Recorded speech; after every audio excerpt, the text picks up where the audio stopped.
Apocalipsis capítulo 3, versículos del 7 en adelante. Lo leemos con el respeto de la palabra porque es palabra de Dios. Es palabra inspirada por Dios para tu corazón. Escribe el ángel de la iglesia en Filadelfia. Esto dice el santo, el verdadero, el que tiene la llave de David, el que abre y ninguno cierra, y cierra y ninguno abre. Yo conozco tus obras. He aquí, he puesto delante de ti una puerta abierta, la cual nadie puede cerrar. ¿Cuántos pueden decir amén a esto? Porque aunque tienes poca fuerza, has guardado mi palabra y no has negado mi fe. He aquí, yo entrego de la sinagoga de Satanás a los que se dicen ser judíos y no lo son, sino que mienten. He aquí, yo haré que vengan y se postren a tus pies y reconozcan que yo te he amado. Por cuanto has guardado la palabra de mi paciencia, yo también te guardaré de la hora de la prueba que ha de venir sobre el mundo entero. Repita conmigo: por cuanto has guardado la palabra de mi paciencia, yo también te guardaré de la hora de la prueba que ha de venir sobre el mundo entero, para probar a los que moran sobre la tierra. Seguimos. He aquí, yo vengo pronto, dice el Señor. ¿Cuántos decimos amén? Te esperamos, Señor. Retén lo que tienes, dice el Señor, para que ninguno tome tu corona. Es decir, no te agaches, no te inclines, porque se te puede caer la corona.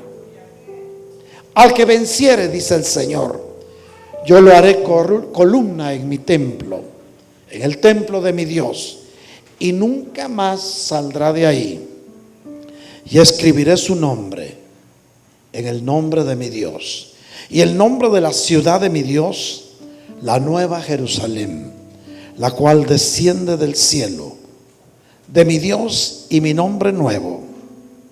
El que tiene oído, oiga lo que el Espíritu dice a las iglesias. Amén y amén. Podemos sentarnos, hermanos. Bendito sea el Señor. Damos la bienvenida a nuestra hermana Marta Arandiva. ¿Cómo le dice el pueblo de Dios, hermana, a la hermana Martita? Bienvenida, hermana Martita. Aquí la amamos, somos su familia, somos uno en Cristo. Amén. Amén, mis hermanos, hermanos míos. Estamos entonces estudiando sobre una carta escrita a una iglesia fiel, a la iglesia de Filadelfia. Filadelfia era una ciudad, hermanos, antiguamente estaba en el área de Turquía, y definitivamente ahí fue fundada la iglesia que lleva el mismo nombre, la cual se ubica en una región montañosa a unas 25 millas al sureste de Sardis, donde había otra iglesia. Actualmente esa ciudad queda en Turquía y se llama Al-Aseir. Pero Filadelfia quiere decir fidelidad, fidelidad al único Dios. Y bien, entonces el ángel escribe a esta iglesia y le dice: esto dice el santo, el verdadero. O sea, palabra que viene del Dios santo, del Todopoderoso, del que siempre dice verdad, del que tiene la llave de David. Y hemos estudiado que la llave de David es la llave de la alabanza. ¿Cuántos creemos que la alabanza es una llave que te puede abrir las puertas de los cielos? Y es una puerta que si se abre para ti, ninguno la va a cerrar, porque cuando Dios abre una puerta para ti, no habrá diablo que se interponga. ¿Cuántos podemos decir amén? Por eso el Señor te ofrece hoy y te dice: yo he puesto delante de ti una puerta abierta, la cual nadie puede cerrar. Iglesia de Cristo que estás aquí, hermanos que me escuchan, Dios te está hablando directo a tu corazón. Mucho pueblo de Dios había estado esperando que una puerta se abriera. Posiblemente era la puerta de su verdadera felicidad, porque había estado caminando en medio de pruebas, de problemas, porque se había dado cuenta que todo era cuesta arriba y estaba a la espera de una palabra de Dios para su vida, para poder decir: esta es la puerta que Dios abrió. Y realmente hoy Dios te contesta: yo te abro esa puerta, dice el Señor. Pero tienes que cerrar la puerta de tu pasado. Muchas veces no podemos ver puertas abiertas porque hay una puerta del pasado que te jala, que te impide que puedas ver hoy la gloria que Él quiere derramar en ti. Muchas veces nuestras malas experiencias, muchas veces lo que te ha tocado vivir, aún con la persona que creíste que era la persona que más amabas en la vida, eso te jala y te está impidiendo el mal recuerdo para que hoy puedas ver y darte cuenta, sentir que Dios te está abriendo una nueva puerta. Y esa puerta nadie la va a cerrar. Dios es especialista en abrir nuevas puertas. ¿Cuánto lo creemos? Dios lo único que te pide para abrirte una puerta es fidelidad a Él. No te está diciendo tienes que hacer tal sacrificio, tienes que irte muy lejos. No te está diciendo tienes que cortarte las venas. No, mentiras del diablo. Dios solamente quiere ver en ti fidelidad, que es la palabra clave. Esta iglesia es la única iglesia fiel de las 7 iglesias del Apocalipsis, la cual no recibe ninguna reprensión. Al que es fiel, Dios no lo reprende, lo bendice, le abre puertas. ¿Cuál es la clave para que te abran las puertas a tu paso? La fidelidad. Y ser fiel representa que aunque para las acciones que tengas que tomar sientas que te van a doler a ti mismo o a ti misma, tú las harás porque sabes que fiel es el que te llamó. Yo no sé cuántos entendemos esto. Posiblemente hay pueblo de Dios, porque estamos viviendo tiempos finales. Hay pueblo de Dios que se ha sentido débil. Y hay pueblo de Dios que ha creído que las fuerzas se le acaban, que ha dicho: no, ya no voy a seguir peleando la buena batalla. Se me acabaron las fuerzas para remar en el mar de mi vida. Pero hoy te dice el Señor: aunque tienes poca fuerza, has guardado mi palabra. ¿Cuántos queremos guardar su palabra? Pero ¿qué representa guardar su palabra? Guardar la palabra de Dios representa vivir como Dios quiere que vivas. Dios habla de muchas maneras.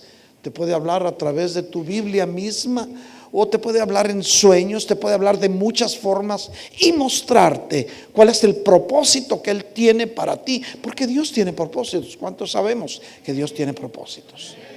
Cuando Dios te está diciendo que te quiere abrir una puerta, es porque Él sabe que lo has estado esperando. Has estado esperando ver una luz, y la luz ya llegó. Porque Jesucristo es el sol de justicia que alumbra tu vida. ¿Cuántos damos un gloria a Dios por eso? Un aplauso al Señor. El Señor se agrada de aquellos que guardan su palabra, pero aún más de aquellos que nunca han negado su nombre. Dios sigue siendo fiel. Y alguien dirá: no, aunque yo sea infiel, Él sigue siendo fiel. Entonces tranquilo, sí, pero hay secuelas. Vamos a meternos en la vida de un varón que fue fiel. Vamos a hablar del apóstol Pedro por unos momentitos. Por unos momentitos. Hay una historia que usted ya conoce, el último milagro que hizo el Señor Jesús antes de ir a la cruz. ¿Cuántos recordamos ese último milagro? Alguien dirá: multiplicó los panes, sacó demonios. No, el último. Recordémonos que el Señor Jesús se llevó a los 3 de la foto a Getsemaní, a Pedro, a Jacobo y a Juan. 3 discípulos que compartieron con Él su gloria, que subieron con Él al monte de la transfiguración y lo vieron con toda la gloria y el esplendor del Hijo del Dios viviente. Y Pedro era uno de ellos. Pedro era un discípulo fiel, a pesar de que Pedro no conocía muchas letras, nunca fue a la universidad. Su universidad fueron las redes, las barcas, posiblemente los remos y aún las mismas tormentas, como a ti y a mí nos pudo haber pasado, que lo que nos enseñó nuestra escuela fueron las tormentas de nuestra vida. Pero Pedro estaba allí en los momentos finales de mi Señor Jesús. Llegó el momento en que el Señor les dijo: oren para que no caigan en tentación. Y estos se quedaron dormidos. Muchos de nosotros estamos sabiendo que lo que estamos viviendo son tiempos finales y preferimos dormirnos tranquilamente en la oscura noche de los tiempos y dejar de estar en la presencia del Señor, cuando lo único que vale delante de Dios es el tiempo que pasas en su presencia. ¿Cuánto horas, cuánto tiempo le dedicas al Señor? Pero Pedro se durmió con los otros dos. Jacobito y Juanito también se durmieron. Sucede que llegó el momento en que llegaron los soldados romanos. Recuérdese que los que fueron a capturar a mi Señor Jesús no fueron los judíos, fueron los soldados romanos. Y aquellos soldados romanos llegaron y todavía gritaron como si hubiera sido a un delincuente al que buscaban. Y el Señor Jesús estaba ahí y le dijo: hey, what you doing? What are you looking for? Le dijo: ¿qué están buscando? ¿A quién buscan? Y gritan: a Jesús de Nazaret. Y se le dejaron ir. Le dijo: aquí estoy. Se cayeron. Pero se le dejaron ir para prenderlo. Y Pedro, indignado, con una fidelidad tremenda a su maestro, a pesar de que se había dormido, Pedro se olvidó de sus buenas costumbres. Se olvidó de que el Señor había enseñado: si te pegan en la mejilla izquierda, por la derecha, o al revés, ¿verdad? Se le olvidó. ¿Por qué? Porque él estaba siendo fiel a su Señor. Dijo: yo lo voy a defender. Sacó la espada y le quitó la oreja a uno de los soldados romanos que iban a capturar a mi Señor. La sangre corrió, la oreja cayó por el suelo y el Señor sigue siendo fiel. Sabía que estos iban a prenderlos, sabía que iban a capturarlo para llevarlo a la cruz, pero vio derramar sangre a aquel soldado. ¿Saben qué hizo el Señor? No dijo: qué bueno que te volaron la oreja. Cualquiera de nosotros hubiera estado feliz que le vuelan la oreja a alguien que te va a hacer daño. No, el Señor Jesús recogió la oreja, tal vez la sopló para quitarle el polvo de la tierra y se la puso otra vez a aquel soldado. Y la oreja y ni sangre ni nada, ninguna evidencia, como para que haya dicho aquel soldado: hoy sí le voy a hacer un complaint a este señor Pedro, lo voy a llevar a los tribunales y le voy a sacar plata. No faltó algún abogado por ahí que le dijo: oh, si te hacen una injuria le puedes sacar mucho dinero, yo te ayudo. Como siempre hay de eso, ¿verdad? Pero el Señor borró toda evidencia por fidelidad. Él sabía lo que Pedro iba a hacer, que lo iba a negar, pero quiso defenderlo. Lo hizo por varias cosas, lo hizo por amor, por lo que haya sido, pero siguió siendo fiel. Dijo: es un hombre, es un ser humano, yo voy a dar mi sangre por la humanidad. ¿Cómo es posible que ande sin una oreja? Recoge la oreja, se la pone, ninguna evidencia, ninguna cicatriz.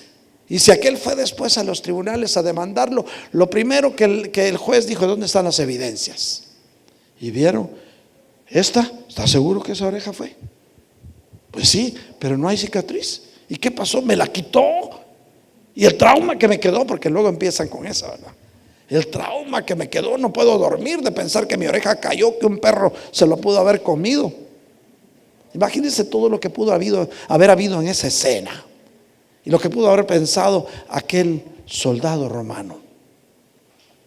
¿Qué pudo haber dicho el juez? Examinó, dijo: no, dismiss the case. Caso cerrado, dijo. No hay evidencia, por falta de evidencia. ¿Todo por qué? Fidelidad de Pedro para defender a su maestro. Fidelidad del Señor para evitar las consecuencias que esto pudo haber traído para Pedro. Y también en un acto de humanidad para mostrarte a ti y a mí que tenemos que ser fieles aunque vayan en nuestra contra, si estamos en la verdad. Si estás en la verdad, ni te preocupes, Dios te va a defender. Claro, a veces pedimos cosas, pero no estamos en la verdad. No estamos haciendo lo que Dios quiere que haga y cómo queremos que nos conteste. Pero Dios sigue siendo fiel. Y si cortas una oreja, el Señor la va a pegar. ¿Cuánto le damos un aplauso al Señor? Pero hay algunos requisitos para recibir la misericordia de Dios. Sigue diciendo la palabra: por cuanto has guardado la palabra de mi paciencia. Este es un requisito, guardar la palabra de la paciencia de Dios. Dios tiene paciencia. Si no la tuviera, ya no estuviéramos aquí. Miren lo pecador que ha sido la humanidad. Miren cuánto ha ofendido al Señor, la humanidad misma. Una vez a Dios le pesó haber creado al hombre. Dijo: voy a raer a todo ser humano de la tierra. Y sin embargo, fue llamado a misericordia. Encontró a un varón limpio en sus genes, Noé. Noé, que era fiel a Dios, siguió las instrucciones que Dios le dio.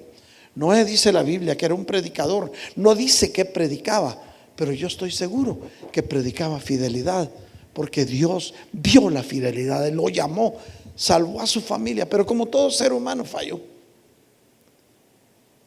Vio caer el agua del cielo, vio morirse aquellos que se habían pervertido, ahogados en las aguas. Sus hijas a salvo. Todo volvió a la normalidad. El arca se posó en un lugar. La paloma regresó con una rama de laurel. Pero se le ocurre ir a sembrar uvas. ¿Por qué no sembró trigo, verdad? Si hubiera sembrado trigo, hace pan y comen. Pero siembra uvas, la fermentan, ya se vino y se emborracha. Pero no digo todo esto para culpar a Noé. Lo digo porque definitivamente nosotros, como seres humanos, tenemos que guardar su palabra, la palabra de paciencia. ¿Para qué? Porque la promesa de Dios es: yo también te guardaré de la hora de la prueba que ha de venir sobre todo el mundo. Y esto es palabra profética de Dios. Iglesia de Cristo, Dios te está hablando. Abre tus oídos espirituales, porque Dios esta tarde quiere hacer algo grande dentro de ti. Quiere llamarte a un momento de reflexión para que puedas cambiar tus derroteros y decir: Señor, yo quiero guardar la palabra de tu paciencia. ¿Por qué? Porque el Señor dice: si tú la guardas, yo también te guardaré sobre la prueba que ha de venir sobre el mundo entero. ¿Para qué es esa prueba? Para probar a los que moran sobre la tierra. ¿Cuántos de los que estamos aquí estamos morando sobre la tierra? Todos. No hay alguno que ya no esté sobre la tierra. Por lo tanto, la prueba final viene para nosotros. Se está viendo ya por todos lados. Anda cabalgando un caballo de muerte, y ha habido muerte por muchos lados. Mire cuántos han muerto en los atentados de jovencitos con una pistola en la mano. No crea que eso es casualidad. Es parte de la prueba que ha de venir sobre el mundo entero para probar a los que moran sobre la tierra. ¿Por qué? En algunas partes de la Biblia dice el Señor, dice la Biblia, el Señor a través de la Biblia: cuando Cristo vuelva, ¿encontrará fe sobre la tierra? Y esa es la pregunta. ¿Y cómo vas a ver? Probando cuánto nos mantenemos firmes en nuestra fe. Porque después dice la palabra de Dios: he aquí, yo vengo pronto. ¿Cuánto recibimos esa palabra? Porque el que ha de venir vendrá y no tardará. Mas el justo por la fe vivirá. Entonces te dice el Señor: retén lo que tienes. ¿Qué tienes? A Moisés le dijo al Señor: ¿qué tienes en la mano? Una vara, le dijo. Úsala. Y Moisés la usó. ¿Qué tienes en la mano? ¿Tienes unción? ¿Tienes el anhelo de agradar a Dios? ¿Tienes un espíritu de búsqueda y diario buscas de la presencia del Señor? Hermanos, si hay gente que ni siquiera es cristiano, que adoran a otros dioses y se postran orando. Y qué vergüenza que nosotros, navegando con bandera de cristianos, no le podemos dedicar por lo menos 5 minutos de oración al Señor. Yo recuerdo, hace unos años fuimos con mi hijo Irán al oriente, Bueno, fuimos a Israel, pero de ahí fuimos al Cairo, que es la capital de Egipto. Y nos llevaron en autobuses a conocer las pirámides, y de las pirámides veníamos junto al río Nilo para ir al Museo Central de Egipto. Y en eso se oyó que sonaban las mezquitas, algo así como "Oh, oh, oh". Se para el chofer del autobús, se estacionó, se bajó, se quitó los zapatos y se arrodilló a orar unos minutos. Y no era cristiano, era musulmán. ¿Qué tanto nosotros oramos? Nos da vergüenza. ¿A qué van a decir que soy holiness? Dicen ahora, por no decir santulón, ¿verdad? ¿Por qué? ¿No te has avergonzado de mi palabra? Dice el Señor. ¿Y sabes por qué dice el Señor eso? Porque dice: he aquí, yo vengo pronto. Retén lo que tienes para que ninguno tome tu corona. ¿Cuántos sabemos que Dios nos tiene preparado una corona? Una corona de victoria. ¿Para quiénes? Para aquellos que guardan su palabra, para aquellos que retienen lo que tienen y que no niegan su fe. Retén lo que tienes, es la palabra clave esta tarde. ¿Qué tienes en las manos? ¿Qué tienes en tu corazón? ¿Tienes a Cristo en tu corazón? ¿Te has dado cuenta de todo lo que Dios ha hecho en tu vida y sabes que el tiempo se acaba? Al que venciere, dice el Señor, yo le haré columna en el templo de mi Dios. Wow. ¿Qué quiere decir eso? ¿Qué es una columna? Una columna es algo que sostiene, algo que no se mueve. Es decir, si tú eres más que vencedor, el Señor no te pide solo que vayas y que venzas. Él quiere que seas más que vencedor. ¿Cuántos queremos ser más que vencedores? Al que venciere, dice el Señor, lo va a hacer columna de su templo. Es decir, va a estar ahí y nadie te va a sacar de la presencia de Dios. Y nunca más saldrás de ahí, dice el Señor. Y no me puede decir usted, nomás nos está diciendo esto. Es palabra de Dios y está en la Biblia. Y lo que está en la Biblia es cierto. Y dice: y nunca más saldrás de ahí. Y escribiré sobre el nombre de mi Dios y el nombre de la ciudad de mi Dios, la nueva Jerusalén, la cual desciende del cielo de mi Dios y de mi nombre. Pero ¿cómo termina el Señor diciendo aquí? El que tiene oído, oiga lo que el Espíritu dice a las iglesias. ¿Qué nos ha dicho el Señor en todo esto? Nos ha dicho que perseveremos en Él, que retengamos lo que Él nos ha dado, que guardes su palabra, que seas fiel, fidelidad. ¿Alguien se ha preguntado alguna vez qué sucedería si el Señor viniera en persona aquí? ¿Estaría Él de acuerdo con lo que estamos haciendo?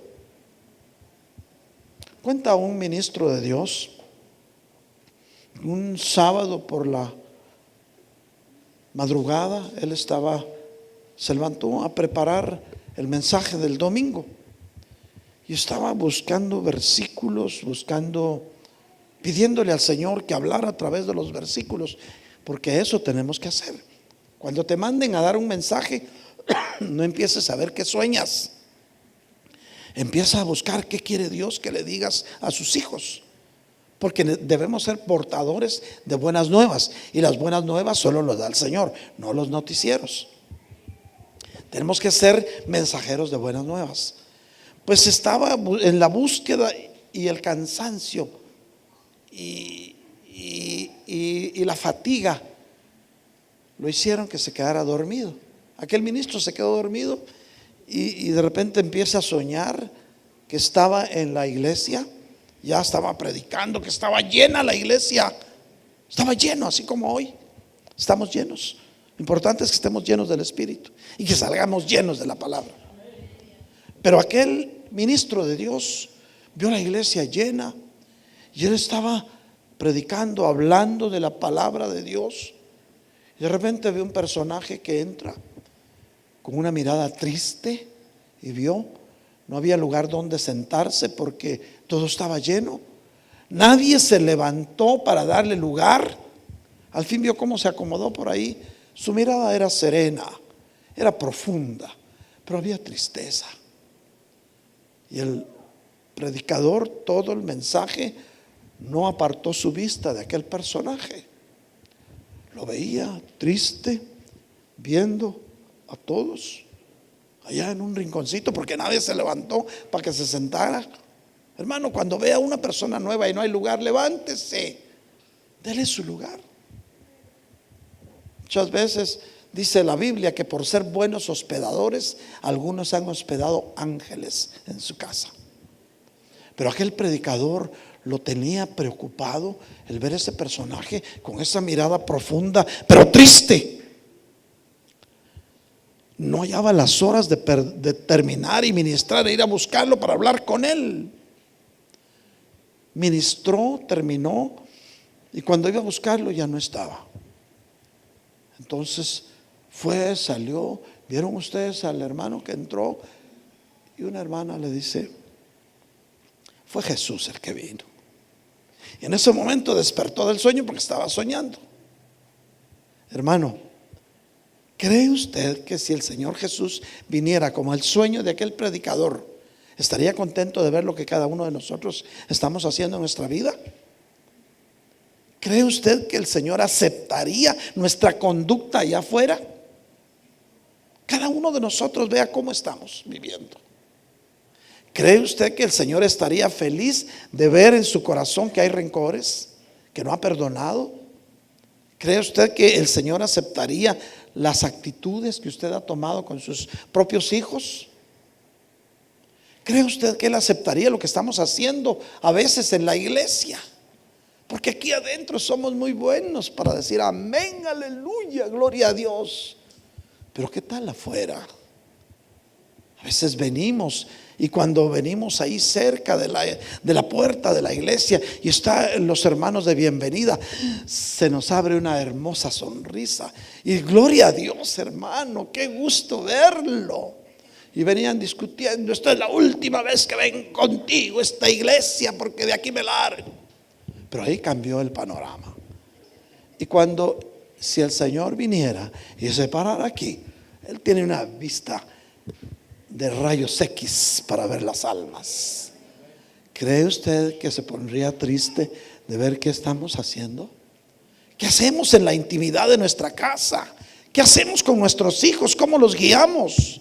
¿Habrá fidelidad a la palabra de Dios, hermanos? ¿O simplemente estamos aparentando, jugando a la iglesita, pues? Porque para eso somos muy buenos, jugar a la iglesita. Voy a la iglesia, no me voy a revestir de santidad. Pero quiero contarte, hermano, que la santidad no es el color de un traje que te pongas, ni es el vestido elegante que te pusiste, ni el peinado que te hicieron en el salón. No, la santidad la llevas en tu corazón. ¿Cuántos damos un gloria a Dios por eso? Fidelidad es la palabra clave. La iglesia de Filadelfia no la reprendió el Señor, porque fue una iglesia fiel. Había guardado la palabra, había retenido lo que tenía y no había negado su nombre. Cosas tan importantes, hermanos.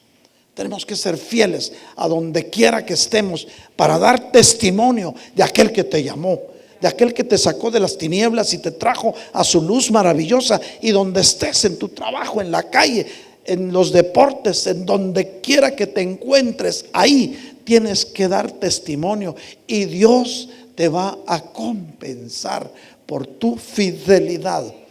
Cuenta la historia que en una empresa había un jovencito cristiano que tenía un privilegio en la iglesia. Estaban en una reunión de trabajo y de repente el manager le dijo: hey, este domingo tenemos que ir al muelle a descargar un barco que trae mercadería para esta compañía. Todos vamos a ir. Y aquel jovencito se para y le dice: perdone, jefe, yo no puedo ir. ¿Sabe los reglamentos de esta compañía? Le digo, que si fallas algún lugar al que te manden, te va a valer que te despidan. No me importa, digo. Pero ¿por qué no vas a ir? Yo tengo un privilegio en mi iglesia, digo, y este domingo a mí me toca servir. Prefiero irle a servir a mi Dios, y aunque me quiten el trabajo. Eso es fidelidad. Le dice: ¿sabes qué? Ve con la secretaria, te van a dar tu cheque de lo que has ganado y quedas despedido. Y aquel se fue. Fue tranquilo porque sabía que es más importante el que lo llamó que las añadiduras que pudiera haber recibido en el mundo. Eso es tan cierto. El asunto es que transcurrieron unos días, él fue a llenar aplicaciones a muchas empresas, nadie lo había llamado. De repente recibe un correo electrónico de un banco. Lo llaman y le dicen, en el correo electrónico le decía: queremos decirle que tenemos concertada una entrevista de trabajo para usted. Vamos a abrir un nuevo branch, una nueva sucursal de este banco y necesitamos una persona como usted. Wow, dijo, ¿y ahora quién podrá ayudarme? Pero en fin, fue a la entrevista de trabajo. El mismo manager del banco le dice: mira, estás aquí, le dijo, porque te recomendó tu antiguo patrón. Miren qué tremendo, el que lo había despedido. Le dice: sí, qué raro, le dijo, si a mí me despidieron por eso, le dijo. Le dice: con todo respeto, señor gerente, le dijo, ¿qué le dijo mi antiguo patrón? Me dijo que te despidió. Y yo le dije: pero si lo despediste, ¿por qué me lo está recomendando? Porque un joven, un varón que le es fiel a su Dios, le va a ser fiel a una compañía y va a ser fiel en el banco, porque si prefirió perder el trabajo por servirle a su Dios, va a ser una persona honrada y recta en esa empresa donde manejan dinero. ¿Cómo la ve? Le damos un gloria a Dios por eso. Eso se llama fidelidad a Dios. Es difícil muchas veces tomar decisiones cuando sabemos que eso nos puede costar o el trabajo o la vida misma. Pero Dios nunca te va a dejar avergonzado si confías en Él. Su palabra dice: mas los que confían en el Señor jamás serán avergonzados. ¿Cuántos podemos creerle esto a Dios? Esta tarde, mi hermano, Dios te está llamando a fidelidad. Dios está muy interesado en que seas feliz. Él está muy interesado en que no te pierdas. Él está muy interesado en que tengas paz, pero que tengas que seguir siendo fiel. Que cuando te vean solo con verte puedan otros cambiar sus vidas. No se trata de andar gritando amén, aleluya, gloria a Dios, ni de vestirte como cristiana arrastrando las faldas. No, eso no es lo que a Dios le agrada. A Dios le agrada tu corazón, la actitud que tengas con los demás. Que aunque no abras la boca, solo con verte se den cuenta que eres diferente. Cuenta otra historia y mientras mis hermanos suben a la alabanza, vamos a alabar al Señor. Ya con esta me despido. Había un jovencito, sus papás lo llevaron en aquel tiempo cuando los viajes no eran en avión, sino en ferrocarriles Pullman. Los ferrocarriles, los vagones Pullman tenían sus asientos y una cama, porque los viajes eran largos. Entonces anochecía y como el viaje era de 4 o 5 días, ahí se acostaba en su cama. Este jovencito, sus papás lo llevaron porque se iba a ir al college a una ciudad lejana. Iba en el tren y enfrente iban unos señores. Él, cuando vio que era la noche, tomó su Biblia, leyó un rato la Biblia, luego la cerró, se arrodilló y oró. Aquellos señores que iban cerca dijeron: este muchacho está joven. Tomó la Biblia, oró, se arrodilló, y en ese momento uno de ellos se recordó lo que su mamá le decía de la fidelidad a Dios, y cambiaron sus vidas por la actitud de aquel muchacho. Hermano mío, iglesia de Cristo, que por tu actitud, por lo que vean que haces, los demás puedan recordar sus principios y puedan venir a los pies del Señor. Y eso es el mejor evangelismo que podemos hacer. No se trata de hablar mucho y no decir nada. Muchas veces nuestros mensajes no son más que un mar de palabras en un desierto de ideas. Pero Dios no te ha llamado a que camines en el desierto. Dios te ha llamado a que des fruto abundante en el Espíritu. Dice la Biblia que por sus frutos los conoceréis. La iglesia de Filadelfia, una iglesia fiel, una iglesia que no lo reprendió el Señor, al contrario, le dijo: yo conozco tus obras, he aquí, he puesto delante de ti una puerta abierta, la cual nadie puede cerrar. La buena noticia que te traigo hoy, iglesia, es que hay una puerta abierta, hay una puerta grande que nadie la va a cerrar. Para ti, tú eres hija, tú eres hijo. No te preocupes por el pasado, porque la palabra de Dios dice que si alguno está en Cristo, nueva criatura es. Las cosas viejas se fueron y hoy todas serán hechas nuevas.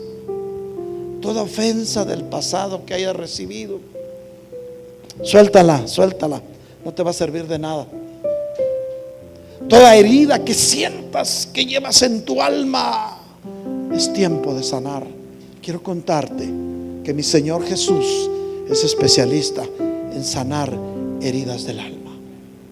Esta tarde, hermana mía, hermano mío que estás aquí, el Señor Jesús está aquí para hacer una operación de corazón abierto en ti. Eres el cirujano de cirujanos y eres especialista en hacer operaciones de corazón abierto. Si abres tu corazón, el Señor va a cambiar tu tristeza en danza, tu lamento en alegría. De eso es especialista mi Señor. No vengo a hablarte de un Dios que te quiere llamar para darte muchas riquezas, porque esos son añadiduras. Y su palabra dice: busquen primeramente el reino de Dios y su justicia, y todo lo demás vendrá por añadidura.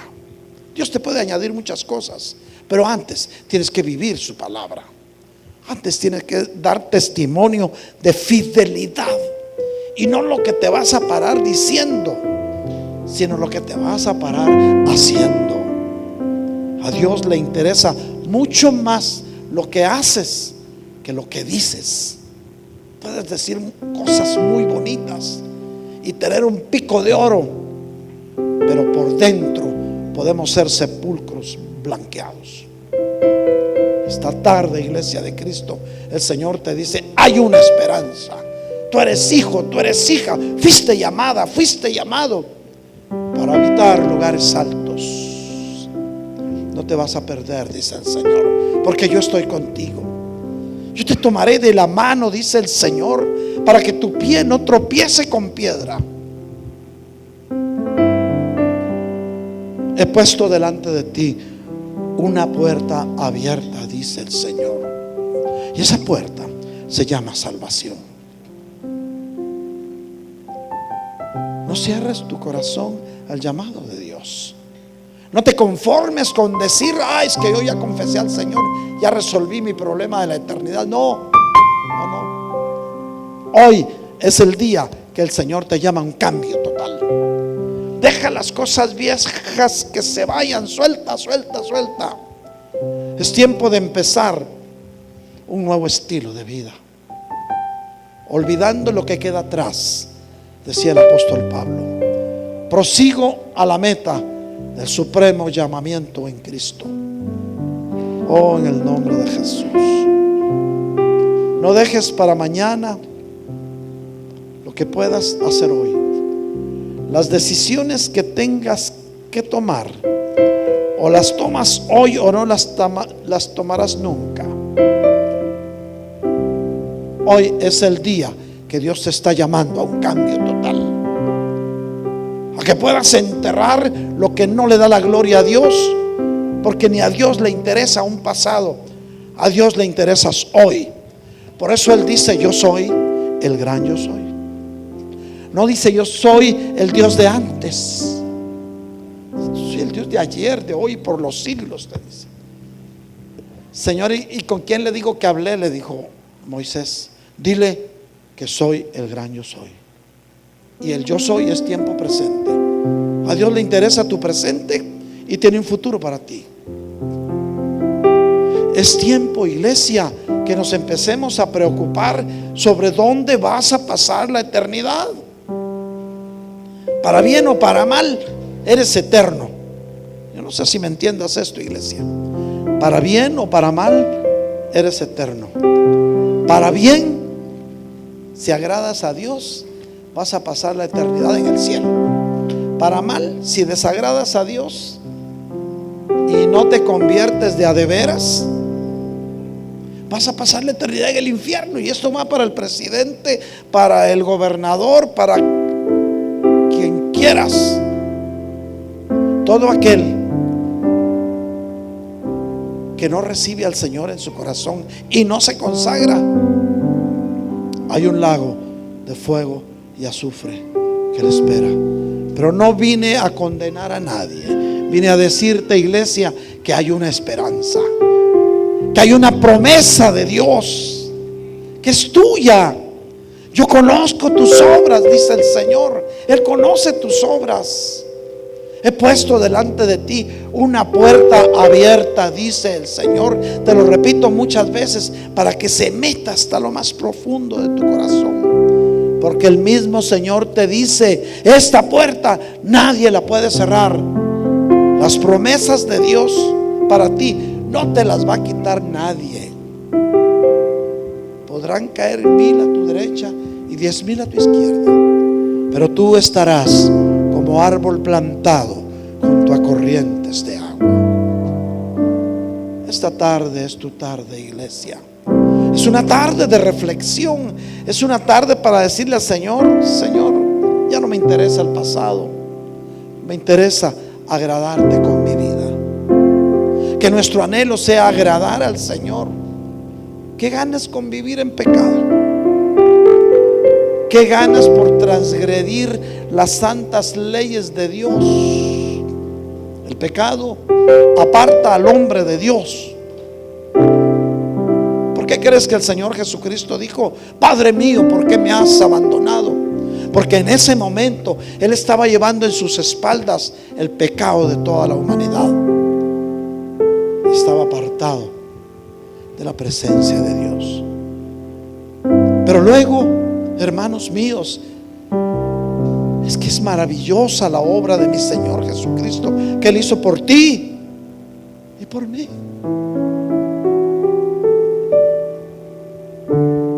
Era una hora de tinieblas. Había habido un gran terremoto. Y viene un centurión. Un centurión era un soldado romano que estaba al mando de 100 personas. Era una persona muy importante. Posiblemente lo delegaron a que fuera a darle el tiro de gracia a aquel crucificado. Y él vino y posiblemente dijo: es un delincuente, ya un agitador, lo voy a quebrar las piernas para que ya se muera. Pero cuando vino y lo vio, fue tocado su corazón, como puede ser tocado tu corazón. El Señor posiblemente lo vio con amor, con ese amor profundo que solamente Él te puede dar. No pudo bajar a abrazarlo porque estaba clavado en la cruz. Pero aquel centurión, cuando lo vio, dijo: verdaderamente este es el Hijo de Dios. Y en ese momento suena con voz de trueno unas palabras: consumado es. El sacrificio había sido consumado. Mi Señor Jesús había entregado hasta la última gota de su bendita sangre por ti, para que hoy tengas paz, para que hoy tu vida pueda cambiar, para que puedas ser feliz. Pues si Dios puso una persona junto a ti, la puso con sus defectos, con todo, pero te puso junto para que, como las piedras del río, unos a otros vayamos alisándonos. Las piedras bajan de la montaña ásperas, pero llegan al mar bien lisitas, porque unas con otras se han ido puliendo. Eso pasa con las personas que Dios pone cerca de nosotros. Nosotros les servimos de lija y ellos a nosotros de cepillo, pero juntos vamos a alcanzar un día ver la gloria de Dios. No hay perfección todavía, perfecto solo el Señor, pero necesitamos aceptarnos como somos sabiendo que hay un propósito de Dios en cada uno de sus hijos que pone cerca de nosotros. Por eso tenemos que aprender a amarnos los unos a los otros como Él también nos ha amado. Un mandamiento nuevo os doy, dice el Señor, que os améis los unos a los otros como yo también os he amado. Ojalá, mis hermanos, que así como el centurión vio esa mirada profunda del Señor, nosotros podamos sentir el toque del Espíritu en nuestras vidas y decidirnos a cambiar. La decisión es tuya. O decides entrar por esa puerta